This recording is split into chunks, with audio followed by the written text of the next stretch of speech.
All right, let's dive into something pretty wild today. I want to ask you a question. When do you think the last tanks from World War II were finally put out to pasture? Most of us would probably say, sometime right after the war ended in '45. But, well, that's where this story gets really interesting.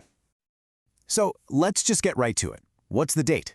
When did that last tank get its gold watch and head for a museum? You're probably thinking, what, the 50s? Maybe the 60s if you're feeling adventurous? The thing is, the actual answer is way more recent. And honestly, it's kind of a shocker. Yeah, the answer is, it hasn't happened yet. Seriously. Right now, tanks that were designed and built to fight in World War II are still on the books, ready for action in some parts of the world. So, how on earth is that even possible? Let's get into the amazing story of these machines that just refuse to quit. Okay, so to understand who's left standing, we kind of have to start with who left first, and our story begins right after the fighting stopped in Europe with the German war machine. Those famous Panzers, they were the first to go. You know, the legendary ones, the Tiger and the King Tiger, they were basically gone in a flash. And why? Well, they were just complicated. A total nightmare to keep running. And if something broke, good luck finding spare parts. The countries that captured them just couldn't be bothered. So, for all their terrifying reputation, they were just too high maintenance for the post-war world. But the Panther tank, now that's a different story. It actually had a bit of an afterlife. The French army grabbed a whole bunch of them, about 50, and put them right back into service in their own armored regiment. Just picture that for a second. French soldiers climbing into captured German panzers and using them for 7 years after the war. So strange. They finally called it a day in 1952. All right, so let's jump forward a bit into the 50s and 60s. This is when things get really interesting, because you start seeing all sorts of World War II tanks from every side of the conflict popping up in the most unexpected places. I mean, the variety here is just wild. You've got Japanese tanks, believe it or not, being used by China. You have Soviet tanks that Finland captured, which they just dug into the ground and used as pillboxes, all the way to 1961.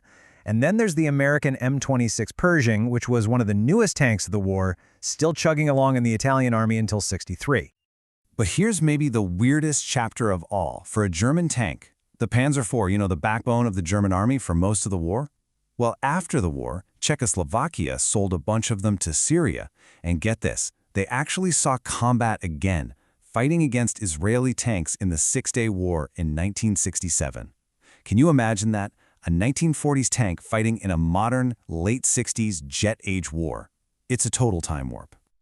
Fast forward to 1969, and a couple more famous Allied names finally clock out.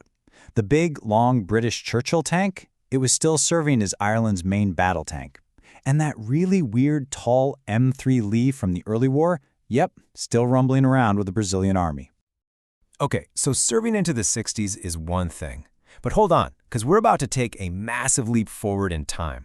We're talking about tanks designed to fight Nazis still being considered useful military hardware when the internet was becoming a thing. It's kind of nuts.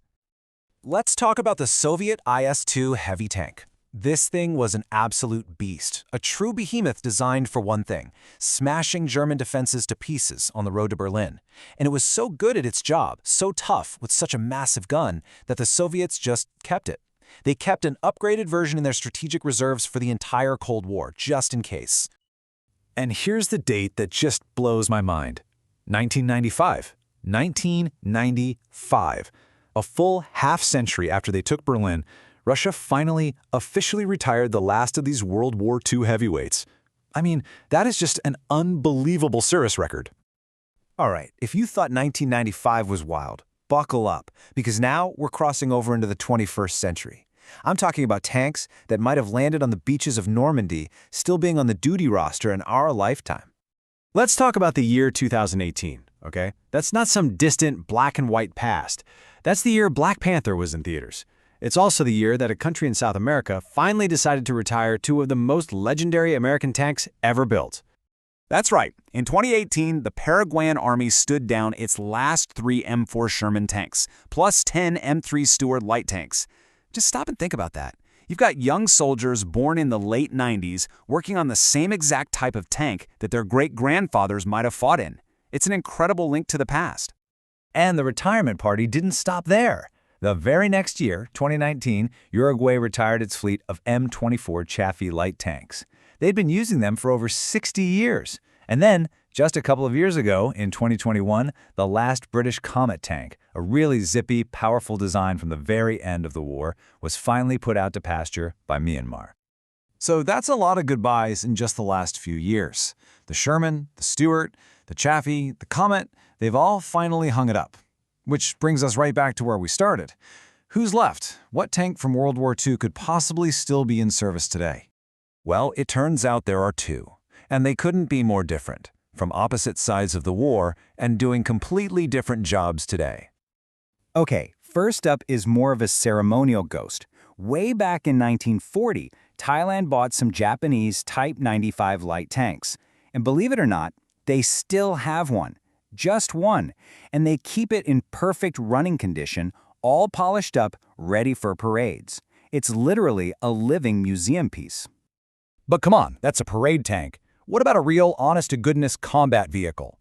Well, the undisputed champion, the king of never saying die, the one tank from the Second World War that is still a frontline asset in multiple countries, is a Soviet icon. You guessed it, it's the T-34. Specifically, the T-34/85 version with the bigger gun from 1944. A lot of people say this was the best all-around tank of the entire war, and its secret sauce was simplicity. It was rugged, it was effective, and it was easy to fix, and that's why it's outlasted everyone else. And its staying power is just staggering. I mean, look at this list. As of right now, North Korea has hundreds of them tucked away in reserve. Vietnam has them dug in as coastal defense guns. And then you have countries like Yemen, Guinea, and Congo. They're still listed as being in active service. These things are still out there, earning their keep. You know, there's a great quote from our source on this. It says, like the B-52 Stratofortress, the T-34 will probably never die. And that just hits the nail on the head, doesn't it? It captures that whole idea. If it's simple, if it's reliable, and it gets the job done, why on earth would you get rid of it? Ultimately, the story of these incredible survivors is just a great reminder that new isn't always better. Sometimes a simple, solid design can be basically timeless. And it really makes you think, doesn't it? What other piece of old tech is out there right now, quietly doing a critical job completely off our radar?